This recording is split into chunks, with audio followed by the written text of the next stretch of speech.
আসসালামু আলাইকুম, সবাই কিরকম আছেন? আশা করি সবাই ভালো আছেন। আপনাদের দোয়ায় আল্লাহর রহমতে আমি অনেক ভালো আছি।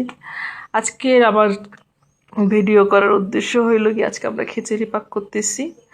তার কারণ হইল গিয়া আমার জালের মেয়ে হয়েছে, মা মেয়ে দুজনেই সুস্থ আছে আল্লাহর রহমতে। আপনারা ওদের জন্য অনেক অনেক দোয়া করবেন। আমি কথা বলতে পারতেছি না কারণ আগুনের কাছে বসা তো ধুমায় আর কি, আমার নাক মুখ বন্ধ হয়ে যেতেছে, ওই জন্য কথা বলতে কষ্ট হইতেছে। ওর হইল কি আপনার আগে একটা ছেলে হয়েছিল, ছেলে হওয়ার পর ছেলেটা মারা গেছে। দ্বিতীয়বার আবার একটা ছেলে হয়েছে, সেই ছেলেটাও মারা গেছে ক্যান্সার হইয়া। তারপরে হইল কি আল্লাহর রহমতে আবার আল্লাহ তাআলা একটা মেয়ে কন্যা দিচ্ছে ওদের ঘরে। তার জন্য আজকে ওরা আসতেছে, সিজারও হয়েছে যদিও বাচ্চাটা। তাই আমাদের আজকের আয়োজন হলো গিয়ে খিচুড়ির। ওদের জন্য সবাই দোয়া করবেন, কারণ আমাদের সবারই কম বেশি ঘরে বাচ্চা আছে। আল্লাহ সবাইকে কম বেশি দেয়, কাউকে দেয় কাউকে দেয় না। ওকে দেয় কিন্তু আল্লাহ ওর কাছে রাখে না। আল্লাহর মাল আবার আল্লাহ নিয়ে যায় তার কাছে।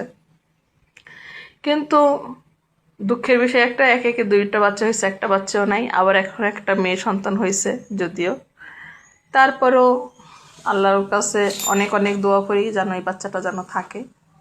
আমরা অনেক দোয়া করি, আপনারাও দোয়া করবেন ওর জন্য। কারণ একটা মাই বলতে পারে যে একটা বাচ্চা তার কোলে থেকে চলে যাওয়াটা কি, ঠিক আছে?